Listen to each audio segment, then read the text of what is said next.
Welcome back. Man, here's a question for you. What do you know about writing? Want to know more? You will today, and you're going to find some great tips because we have a fascinating guest who has a wonderful blog and who helps writers all the time. My name is Dacquino. His name is Peter Andrews. Peter, it is a pleasure. Thanks. We belong to a lunch group together, and at the lunch group, I had the wonderful opportunity of hearing some of the things that you're involved in. I was fascinated. Had to have you here. I want you to share who is Peter Andrews, what do you have to do with writing, and what can you tell this great audience? Well, Vin, I've been writing professionally for over 30 years now. Oh, wow. And it was interesting because I started out as a biochemist, which is sort of on the other end. Yeah, really, a biochemist to writing. Right. But I had always been doing some writing, fiction and nonfiction, and I was working in a lab, and an opportunity came up to bring together the writing and the science. And so originally I was a science writer. For about 7 years, I did science, explaining it in ways that people could understand. So, for instance, getting somebody who has been working with some sort of an accelerator or something and talking to them about subatomic particles and say, tell it to me the way that you would tell it to your barber or you'd tell it to your hairdresser. And for those shows, when I was doing the radio piece of it, I had to get them written quickly. Yeah, you're right. About 3 and times. you almost have to translate. I mean, it's like a translator. Oh, yeah. Well, you know, I had a tricky thing, which was my trick was to go in with something which was totally complicated and full of jargon for the first question, so they knew that I knew. Yeah. We never used the first question, but the first question always got them interested in, oh, this guy actually knows this stuff. Yeah. Knowing, by the way, that brings probably the most important thing as far as writing is concerned is to know who your audience is. So I had to know who my audience was as far as who I was interviewing. Yeah. What were they about? What did they care about? Yeah, what was the essence of their work? Yeah. Right? And I also had to know about the audience. And our audience was an audience of lay people, as the scientists say. Non-scientists. Non-scientists. In fact, one of our clients was Armed Forces Radio. So it was like 1 million people were listening to the show every week. And I had to bring it to the point where the guy who swabbed the decks on the destroyer was going to understand, and would be interested.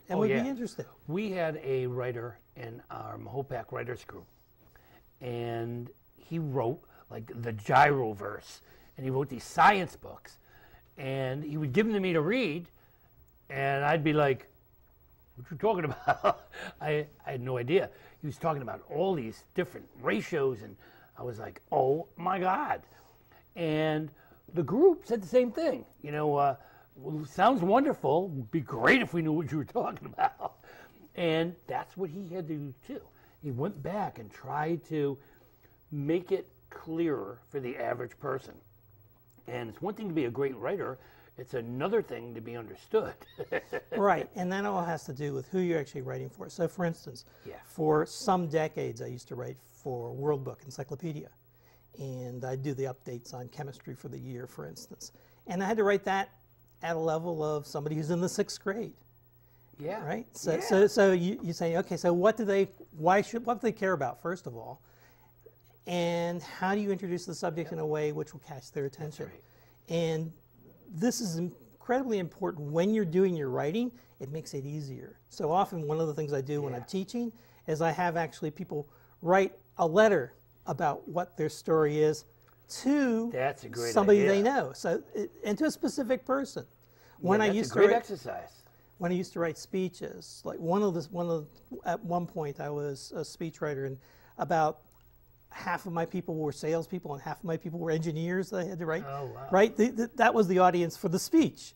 Wow. Couldn't be more different. So I always say, what's the most important thing in this speech that has to get across? What are you trying to say? Right. And so I would write the first draft entirely, say, for the engineers, and then say, okay, so now how do I reach out from there and start to make it accessible to the salespeople? And I'll tell you, I did even more. I was even more precise than that. I would think of a specific engineer I knew who would want to hear this speech, and I'd write that speech to that person.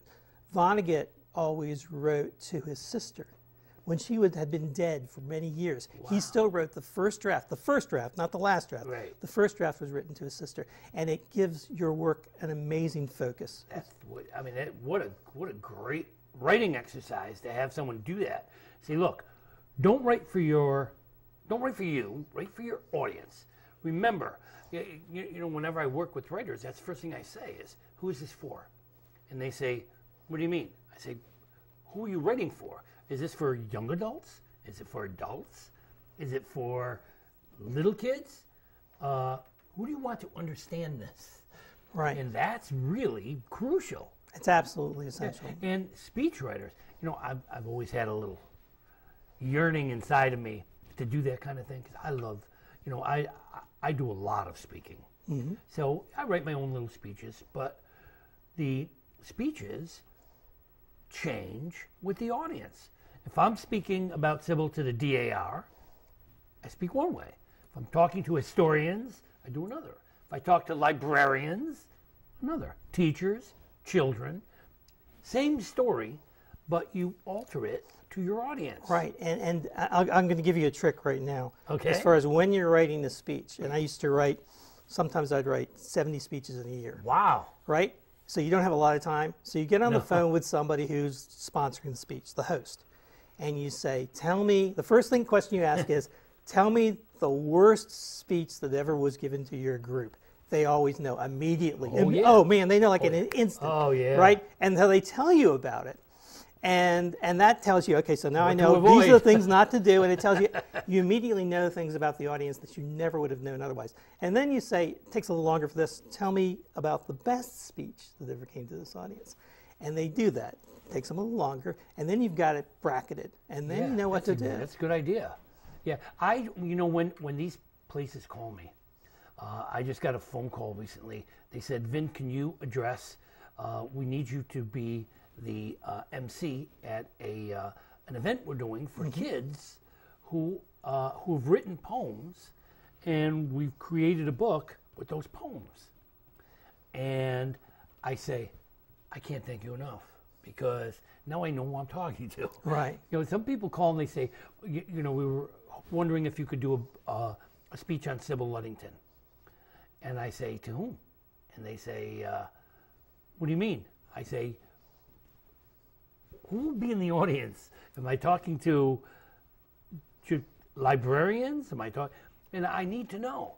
You absolutely have to know. Yeah. And when you're actually writing, as opposed to giving the speech, it's the same thing. You know who you're talking to. Immediately you know what the word choice is, what catches their interest, all those sorts of things. Now, Peter, you have a very interesting blog.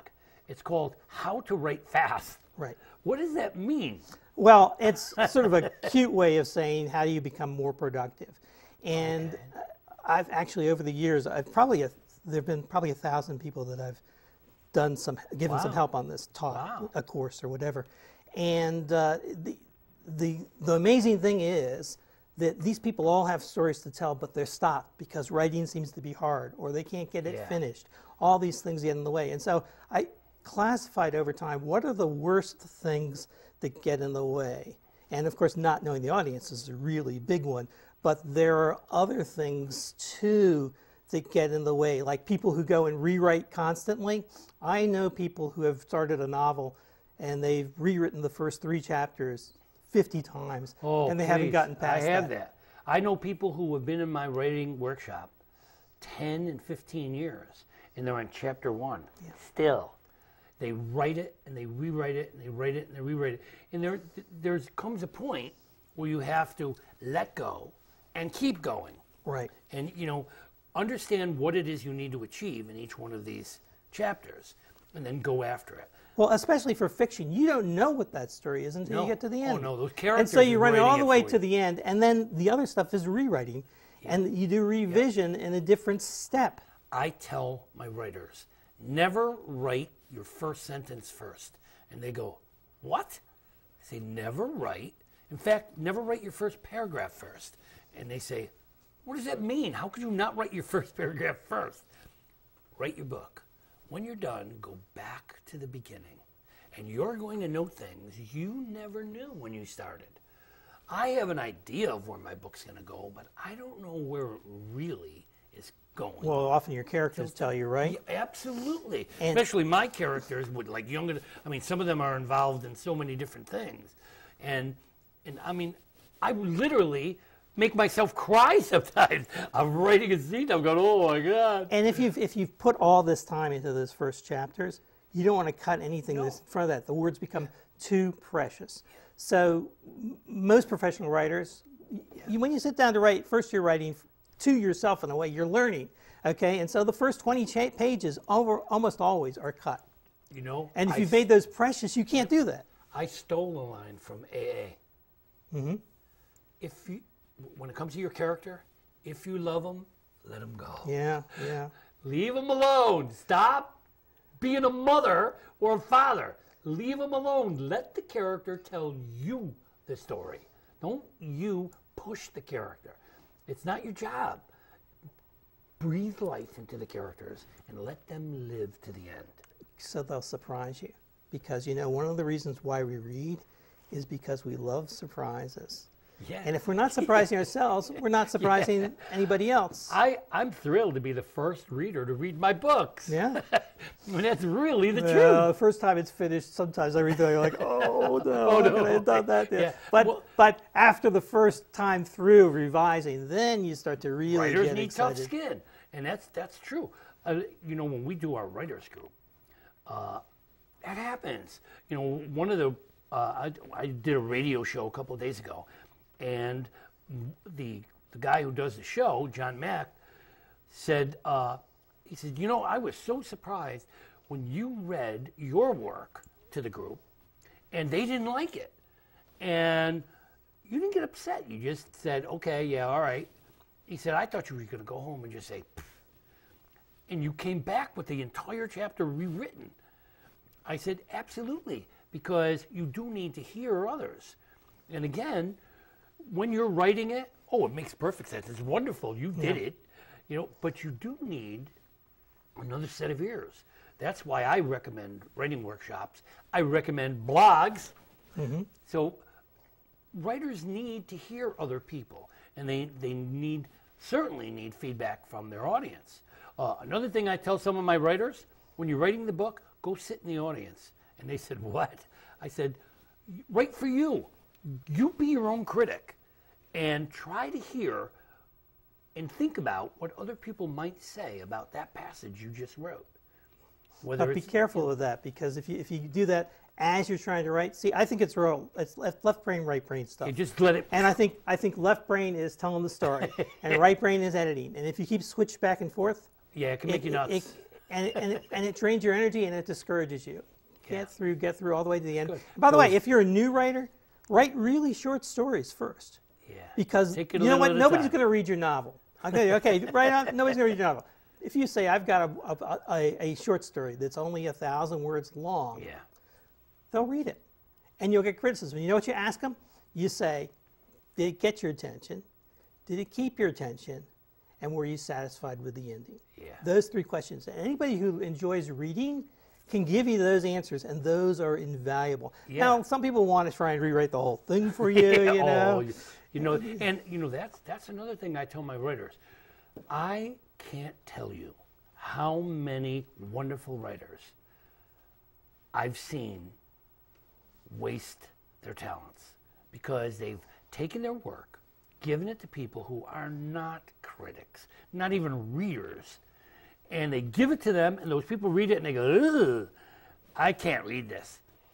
Truth is, they can't read anything. They've never read a whole book. Right. And so you've got to be careful about your critics. And you need to be the best critic you are. You're right. Go in there and write from the right side of the brain. No, left side of the brain. Left side, yeah. Right from the left side of the brain. And use the right side of the brain, but let the characters do it. Don't paint the house before you build it.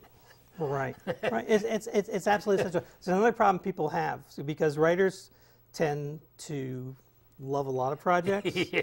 So they sit down to, okay, today I've got a whole hour to write today. And they sit down to write and they say, which project should I write? I know. No, you've got to choose. And stay loyal to that one. Oh, yeah. Be married to that first one until you're to the end of it. Yeah. Once it's done, then you can move on to the other stories. Writers are infamous procrastinators. I mean, if I want to get the laundry done, all I have to do is go sit down to write. And I'll be up doing the laundry, washing the car, doing a million chores. However, once I actually get in the chair, and once I actually start writing, you can't pull me away. Right. Because getting there is a little hard. It's an immersive experience. So here's what I recommend. And this came up, there was a woman who had 2 babies at home. And she said, I love to write, but how am I supposed to write with this responsibility? I said, here's the gift you're going to give to yourself. You're going to give yourself 15 minutes, 5 days a week, working forward on the same story. That's all you need. Do that. She was able to write a novel. If you look at the emails I've sent you over this past week, you'll notice that some of them are 3 p.m., 3 a.m., because that's when I write. Mm-hmm. I have to get the friends, phone, doorbell out of the picture. Right. The only one who bothers me is the cat. I have a cat who stands up on his hind legs and taps me on the shoulder. Yeah. Literally taps me on the shoulder to make me think somebody's there so that I would pet him. So I have to pet him and say, go away, and then go back. But other than the cat, it's free time. And a good writer needs to know when to write, where to write. I even tell writers, go get dressed for writing. And they go, get dressed for writing? You know, put on your pajamas. My uncle produced his own films. And so he worked from his home. And he would put on a suit and shave every single day before he went to his office in the house. In the house, wow. See, and me, just the opposite. I go put on my sweatpants, mm-hmm. I put on an old sweatshirt, mm-hmm. and I go into my office, and that's where I write. And it's quiet, and sometimes I get something to drink, because if I don't, while I'm writing, that's an excuse to get up to go drink. No, it's already there. You don't have to get up. But let me tell you something, is that sometimes people don't have this. And so they need to take the 15 minutes wherever they can take the 15 minutes. The question is, can you make that 15 minutes count? And here's my suggestion. I really believe that your subconscious works on these things overnight. So if you just write one sentence, tomorrow I'm going to write about where Danny steals the purse, right? And you just file that away at somewhere before you go to sleep. The next day, when you have to write your 15 minutes, you're already started. Yeah. You've already got a foot in the door. You know exactly what you're going to write, and the words flow more easily. Yeah. That's I've never really had a problem with writer's block. Mm-hmm. I did have a problem, and I still do, of finally getting into that chair and starting. Once I start, I'm fine. Mm-hmm. But you're right. You need a sense of what you're going to accomplish while you're sitting there. Now, 9 times out of 10, you'll do more. Mm-hmm. But you at least have to get there. It's like when I first started writing, a good friend of mine said, take some advice from me. I want you to write a poem a day. And I said, just listen to me. Write a poem a day. I promise you that there will come a point where you'll start writing longer pieces. You'll start creating the project you want to do. But you need to create a discipline. Mm-hmm. So writing a poem a day is absolutely right. For me, it was a poem a day. It was 2 poems, 5 poems, 12 poems. I did this thing called thematic writing, where I would sit down and I would write a poem. Then I would write the same poem differently, mm-hmm.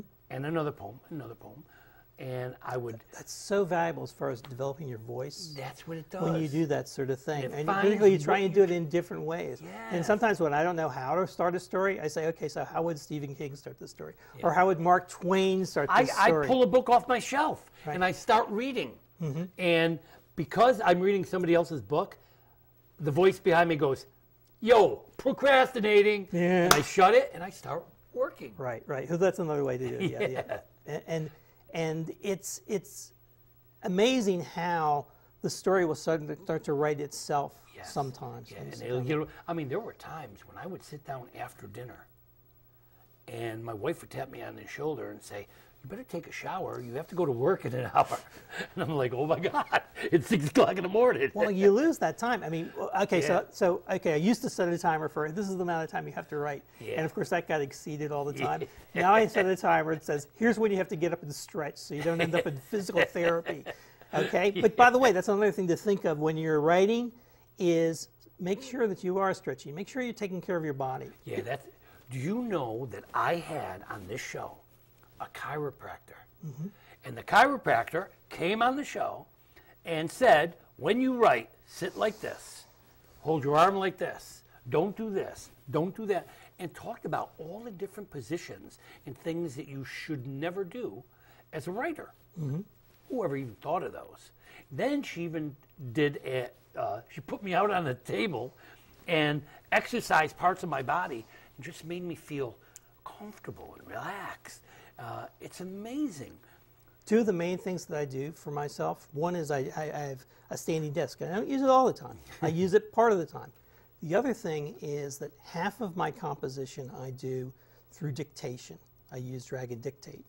And I did that quite purposely because I had a friend, she actually ended up winning the Pulitzer Prize. Wow. She's quite an amazing woman. Oh my God. And I saw her once and she had both of her arms were all bandaged up. She had carpal tunnel in both. I know, I do. And she says, oh, it's okay, now I'm doing dictation. And of course, she ended up losing her voice doing dictation because she was an obsessive person. Oh, wow. So I said, okay, when I went to full-time writing, I said, half the time it's dictation and half the time it's typing because then you're going to cut your chances of getting carpal tunnel or losing your voice. I got carpal tunnel, I think, after the first couple novels because they were all handwritten. Mm-hmm. I didn't know how to type. Mm-hmm. And then even when I did know how to type, it was hunt and peck.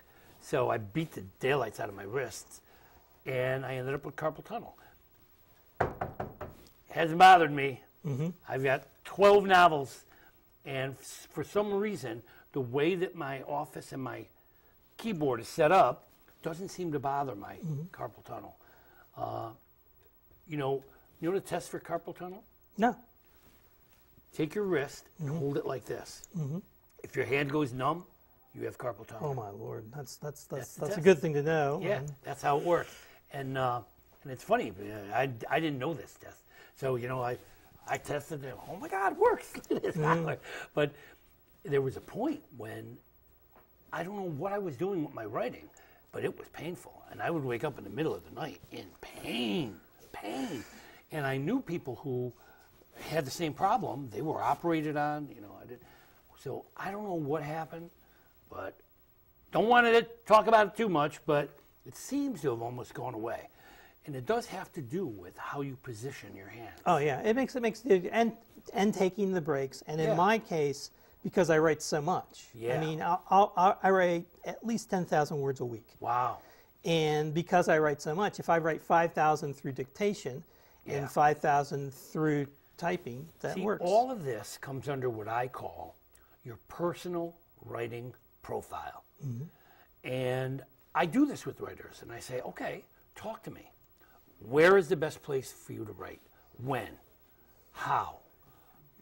Is it computer? Is it dictation? Is it handwriting? How about outlining? Do you outline your work beforehand? Do you simply, do you know your ending before you begin? Talk to me about you and your personal habits as a writer.